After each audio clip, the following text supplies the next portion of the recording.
In presenting to you this afternoon, I'm acutely conscious that ours is a very fortunate association in terms of resources, so in terms of money, in terms of the people that we're fortunate enough to have work and volunteer for us, but also our 37-year history. So when I get to the picture of our research team, I know many of you are going to say that's more people than we've got in our whole organisation. So forgive me for that, but I hope it can be of benefit. I'm just at that age where I can't see with my glasses on when I look out at you, and I can't see the words when I take them off. So I may just keep putting them on and off my head. I'm sorry about that. So our vision is a world free from MND, and of course that immediately speaks to the need for our association to fund research. We also know that participation in research is a key wish for many people living with MND. You'll notice I use MND and ALS also interchangeably, so forgive me for that too. So research is one of our 3 mission areas for our association. The other 2 are care and advocacy. When we received the windfall ice bucket money, we received £7.2 million, so about half our annual income in 3 weeks. We wrote out to our members. We have about 8,500 members, about 5,000 people living with MND.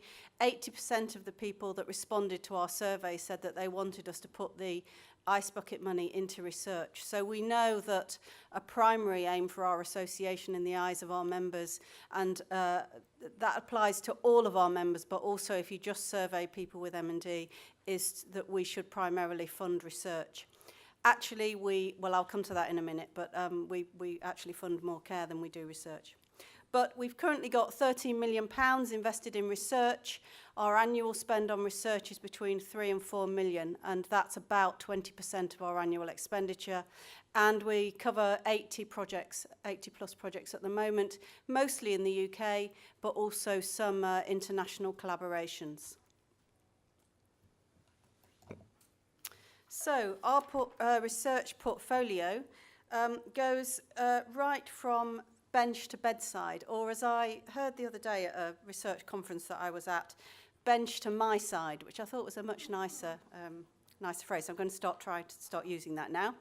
So we do everything from laboratory-based research. A number of years ago, we developed a biobank where we collected blood samples from people living with ALS and controls. And we've been very fortunate now, particularly using ice bucket money, to be able to fund the sequencing of those through Project Mine. We are the funder of a number of samples, obviously, that you saw earlier in Gorit Jan's presentation. But we also fund care research, all sorts of different things, from developing a specific collar for people with MND with neck weakness, right through to a very big study on quality of life. And the last picture there of the lab coats hanging up on pegs is a picture that I took in one of our research centres, because I went to see the research there, and when I was taken around, all I could see was people in front of computers. And it struck me that most times people weren't needing their lab coats anymore, because a lot of what was being done with data collected and analysing data. And it's one of the big challenges, I think, for the future. We make these huge collections of data, and then somehow we've got to be able to analyse them and drill down and find out what the answers are embedded in them. So, who is our research team? Well, this is them. You'll see many of them this week. So we have 8 paid staff in our team. And this chap here is the MND Association King of Research. That's Dr. Brian Dickey. He's been with us for 20 years. We're incredibly lucky to still have his skills and abilities leading our team. But we've got a dedicated team now of people, and that team's growing all the time. So our target audiences for communication are people living with ALS and their families, our researchers, clinical staff, staff and volunteers, and then our wider membership. The ways in which we communicate, our website, which I hope some of you might be familiar with, We're also reasonably good bloggers, and you'll see at the end of the week at our International Research Symposium, which I hope many of you will stay for, that we generally do a blog a day. So even if you can't cope with the impenetrable science, you should get one of our staff translating it into plain English for the rest of us. So I would encourage you to sign up to that, and I've got the link to do that in a moment. We use Twitter a lot. We've got 6,500 followers, and that's just on our research Twitter feed, not even on our main one. And one of the things that the team do a lot of, and an increasing amount of, is create bespoke replies to individuals. So we have people writing in with research questions, and our team spend a lot of time writing individual replies to try to help people to navigate their way through research and make decisions about whether to get involved in research or to take up treatments. And it's an area where we're very, very stretched for capacity, even though we keep putting in more capacity. We also communicate through our magazine, which is called Thumbprint, and through specific newsletters.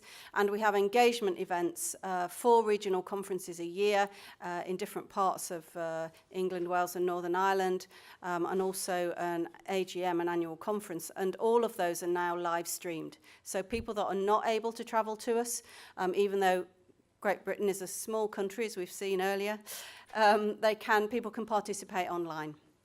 And then the annual research symposium, so the event that's happening at the end of this week, is a massive piece of work for us and a massive research communication exercise.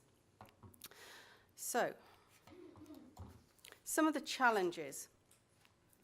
So the investment balance will always be a big challenge for us, particularly about do we invest more in care or more in research. And at the moment we invest about twice as much in care as we do in research. And people are generally reasonably comfortable with that balance. There's also a balance to be struck between the amount that we invest in care research and the amount that we invest in laboratory research. And a third area coming in now, which is obviously a very good news story, is that there will be more demand on us to invest in translational research into finding treatments and obviously eventually a cure. We have an increasing volume, as I've mentioned, of requests, inquiries, people wanting information, but also we've got an increasing volume of people coming to us for research funding. The research grant application rounds since the Ice Bucket Challenge have just gone through the roof. We can hardly cope with the volume. And actually also the volume of abstracts for the symposium is the highest it's ever been as well in 27 years. So all of that's fantastic news, but that's why we need a big team of staff. We have a big challenge to translate the scientific message. Many of you know how difficult and impenetrable it is to those of us that don't have a PhD in something very clever. But that, of course, is absolutely what we're there for as a patient association, to make that translation into plain English so that we can engage our MND community in the research conversation. And we also have a challenge to balance hope versus false expectation. And I think Brian and I talk about this a lot. How do we ensure that people remain hopeful without giving them false hope? And that's, I'm sure, a tricky challenge for all of us. And then about a year ago, we had a really peak in activity from animal rights activists who completely swamped my inbox with complaints about our investment in animal research. We are very open and transparent about our investment in animal research.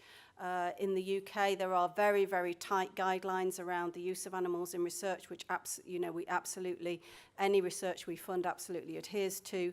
But we did come under a huge amount of email pressure from animal rights activists. So that was an entertaining few weeks. So for more information, please do visit our website if you're interested, and I'll come back to that again in just a second. You can sign up for our blog. If you email research@mndassociation.org, you can get onto a list whereby whenever there is a blog, it will be emailed out to you, so you don't have to do anything technological to get hold of it. And also Twitter, if you'd like to follow us on Twitter, then please do that.